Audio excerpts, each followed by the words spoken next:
रूप में लोग उन्हें नारा भी लगाते हुए नजर आ रहे हैं। क्या कुछ कह रहे हैं मुकेश सहनी, जरा सुनिए। यात्रा है, निषाद आरक्षण संकल्प यात्रा है।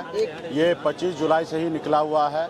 ये तकरीबन 85 दिन हो चुका है। ये यूपी, बिहार, झारखंड में तकरीबन 80 जिला में हम लोग जाएंगे, अपने समाज के बीच में जाएंगे, उनको जागरूक करेंगे, उनको अपने अधिकार की बात करेंगे कि आपके वोट से ही देश में प्रधानमंत्री बनता है। आप अपने हक अधिकार के लिए लड़ाई लड़िए।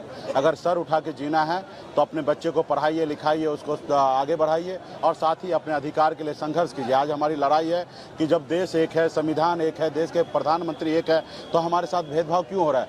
जब बंगाल में निषाद को आरक्षण है एससी का, तो बिहार में क्यों नहीं? जब दिल्ली में निषाद को एससी का आरक्षण है, तो बिहार या उत्तर प्रदेश में क्यों नहीं? तो हमारी मांग है कि हमें निषाद समाज को आरक्षण मिले ताकि निषाद का बेटा भी पढ़ लिख कर कलेक्टर बने। आज यूपी, बिहार, झारखंड में जाइए, एक भी निषाद का बेटा कलेक्टर नहीं है। तो ये बहुत दुख की बात है। अभी आपने देखा जातिगत जनगणना हुआ, उसमें ये सिद्ध हो गया कि बिहार में ओबीसी में सबसे अधिक संख्या में अगर 14% है तो यादव भाई है। अगर दूसरे नंबर पे कोई जात है तो निषाद समाज के सभी उपजाति तकरीबन 10% की आबादी है। तो हमारे पास जब इतना वोट है तो निश्चित तौर पे हमारे पास यही ताकत है। यूपी, बिहार, झारखंड में जो हमारा दोस्त बनेगा वो 60 लोकसभा सीट जीतेंगे, जो दुश्मन होगा वो 60 लोकसभा सीट हारेगा। इसलिए मजबूती से हम लोग पूरे यूपी, बिहार, झारखंड में पार्टी को मजबूत कर रहे हैं, संगठन को मजबूत कर रहे हैं, पार्टी के लोगों के बीच में जा रहे हैं, अपने लोगों को जाके आग्रह कर रहे हैं, उनको संघर्ष करने के लिए प्रेरित कर रहे हैं। और उसी के क्रम में आज कटिहार जिला में आए हैं और आपने देखा कि किस तरीके से यहाँ पे हजारों की संख्या में माता, बहन, नौजवान साथी सभी ने हाथ में गंगा जल लेकर सभी ने संकल्प ले लिया है कि किसी हाल में भी हम अपने पार्टी, अपने नेता के साथ रहेंगे, किसी का नहीं सुनेंगे। जब तक हमारा आरक्षण नहीं देगा तब तक हम किसी का बात नहीं मानेंगे। तो आज निश्चित तौर पे ये हमारी जीत है। हिंदुस्तान में आपको पहली बार देखने के लिए मिलेगा कि एक बड़ा समुदाय जो 10% की आबादी है वो निश्चित तौर पे आने वाला समय में आरक्षण के लिए लड़ाई लड़ रहा है।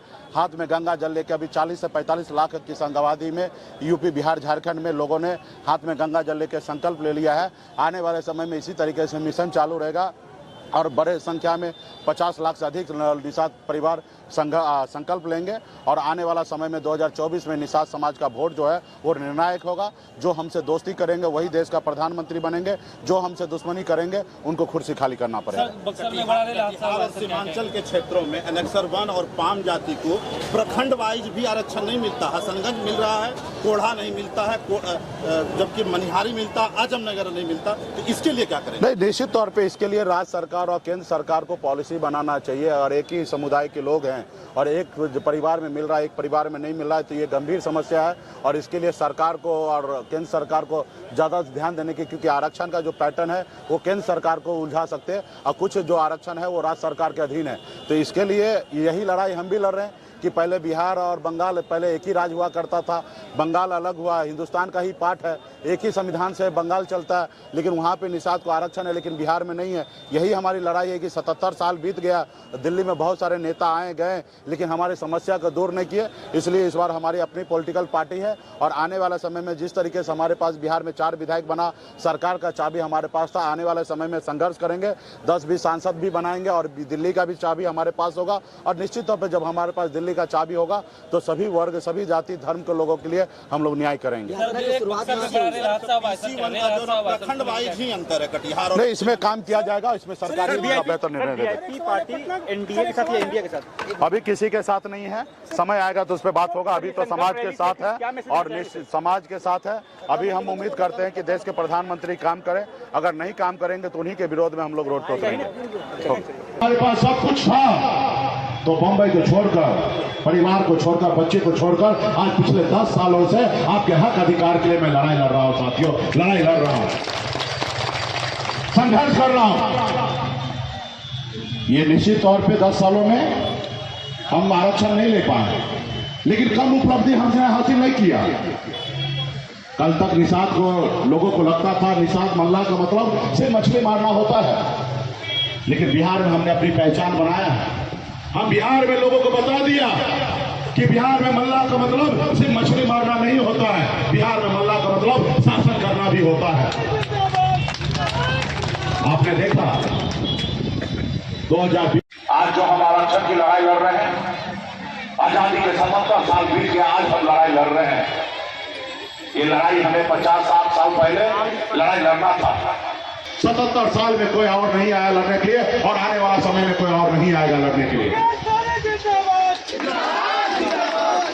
आज मैं लड़ाई लड़ रहा हूँ। पिछले 10 साल के जन्म बीमार होते हैं पैसे वाले के घर में, तो वो उनके माँ बाप उसको अच्छे हॉस्पिटल में लेके जाते हैं, प्राइवेट हॉस्पिटल में उसको इलाज कराते हैं और उसको एक नई जिंदगी देता है, उनको जान बचाते हैं। और आपके घर में आप अपने बच्चे को मौत देते हैं।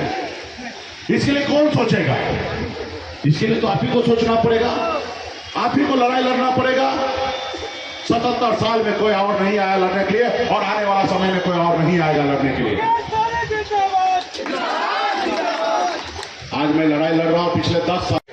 और जब हमारे पास सब कुछ था तो बंबई को छोड़कर, परिवार को छोड़कर, बच्चे को छोड़कर आज पिछले 10 सालों से आपके हक अधिकार के लिए मैं लड़ाई लड़ रहा हूं साथियों, लड़ाई लड़ रहा हूं, संघर्ष कर रहा हूं। ये निश्चित तौर पे 10 सालों में हम आरक्षण नहीं ले पाए, लेकिन कम उपलब्धि हमने हासिल नहीं किया। कल तक निषाद को, लोगों को लगता था निषाद मल्लाह का मतलब सिर्फ मछली मारना होता है, लेकिन बिहार में हमने अपनी पहचान बनाया है। हम बिहार में लोगों को बता दिया कि बिहार में मल्लाह का मतलब सिर्फ मछली मारना नहीं होता है, बिहार में मल्लाह का मतलब शासन करना भी होता है। आपने देखा। अगर ये वीडियो पसंद आई और वह बिहार के राजनीति और बिहारियत से सरोकार रखेनी तो सब्सक्राइब बटन दबा के चैनल के सब्सक्राइब कर ली।